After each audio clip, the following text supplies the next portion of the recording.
Hi, I'm Wu Haocheng. Today I'd like to give my presentation on three topics from calculus: derivatives, the Walser method, and the moments and the center of mass. First, let me introduce the application of derivatives in economics. In mathematics, derivatives has many dimensions of utility. The most basic is analyzing the rate of change. Using derivatives, we can also identify the maximum and minimum values at points where the derivative equals to zero. Additionally, derivations help determine concavity and inflection points. In the real-world applications, derivatives are widely used in analyzing cost, revenue, profit, and other economic factors. As economics often involves complex functions, today I will just focus on three specific functions: the cost function, the revenue function, and the profit function. Beginning with the cost function, which contains fixed cost, linear cost, economics of scale, and increasing marginal cost. By deriving the function c, we found that the equation has no solution since the discriminant is less than zero.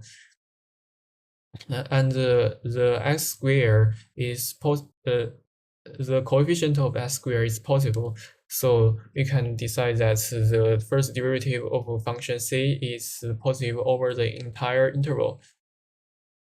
As shown in the graph, the derivative reflects the rising rate of cost.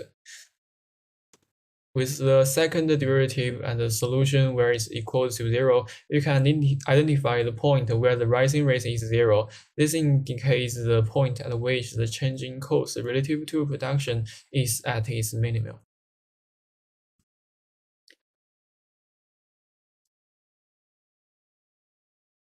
Then the revenue function represents the total income generated from selling a certain number of products. By deriving the revenue function, we get its first derivative, which indicates the marginal revenue, the rate at which revenue changes with an increase in sales. And in this case, the first derivative does not equal zero, meaning the revenue does not reach a stationary maximum or minimum. The second derivative has a 0 point, indicating a change in the curvature of the revenue function. This point reflects a shift in the rate of increase or decrease in the revenue, providing insights into scale dynamics and the responsiveness of revenue to production changes. Next is the profit function. It's calculated as the difference between the revenue function and the cost function. The first derivative represents the marginal profit, showing how profit changes with additional units of production. Here, the first derivative does not equal zero and always larger than zero, suggesting that profit keeps increasing as selling. The second derivative has a 0 point, which signifies a change in the rate of profit growth or decline. This 0 point is critical for understanding where the profit dynamics undergo a transition, aiding in strategic decision making to optimize the profitability. Next, let's move on to the Walser method to find the volume of a solid of revolution.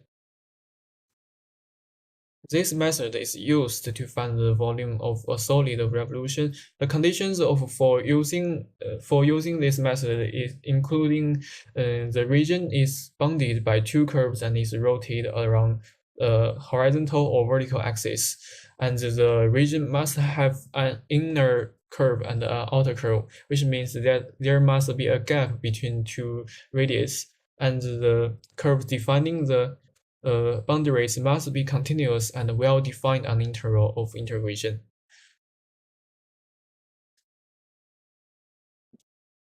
And then the cross-sectional slices are perpendicular to the axis of rotation. Here is an example of using the Walser method. Finding the volume of a solid generated when the region bounded by the curves y equals to 1 plus secant x and y equals to 3, rotating about the line y equals 1. The first step is to find the radiations. R1 equals to 1 plus secant x minus 1 and equals to secant s, and R2 equals to 3 minus 1 equals to 2. You can simplify calculation by the formula like this, and here you can see an even function here, and we just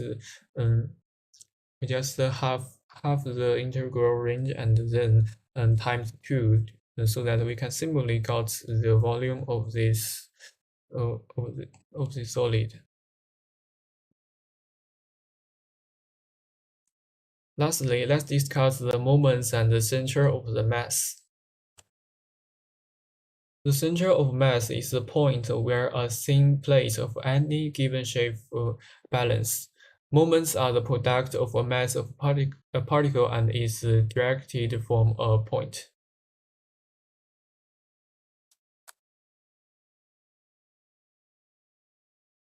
Here is an example. Find the centroid of the region bounded by the curves y equals to x power 3 and minus x and y equal to s squared minus 1. Here you can see the word centroid, but actually in the two-dimension place is just the same to the center of the mass. Next, the first step is to find the intersection of the curves to determine the range of integration, and solve this equation. We can got s equal to negative and positive and negative 1. Next, calculate the area of the region. As you can see here is odd and even, and the integral. We can just drop out the odd part and then by the same way adjust the even part, so that we can simply calculate the area is 4/3. Then compute the moment along the y-axis using the formula like this rho plus the integral from -1 to +1 and x and times the difference between two curves. And by the same method, we can just simplify the integral and then got the moment along the y-axis is -4 over 15 times rho, which means the density. Rho means the density. And by the same method, but with a different formula, we can calculate the moment along x-axis is -16 over 13.5 times rho. As we know that the mass equal to the product of the density and the area, and the coordinates of the centroid are calculated as like this. The x-coordinate is moment y over the mass, and the y-coordinate is the moment x over mass. Then, after canceling out the density in the both numerator and the denominator, we can substitute the values to easily find the result. The centroid of mass is -1/5 and -12/13.5. I think that's all about my presentation. Thank you for listening. Bye.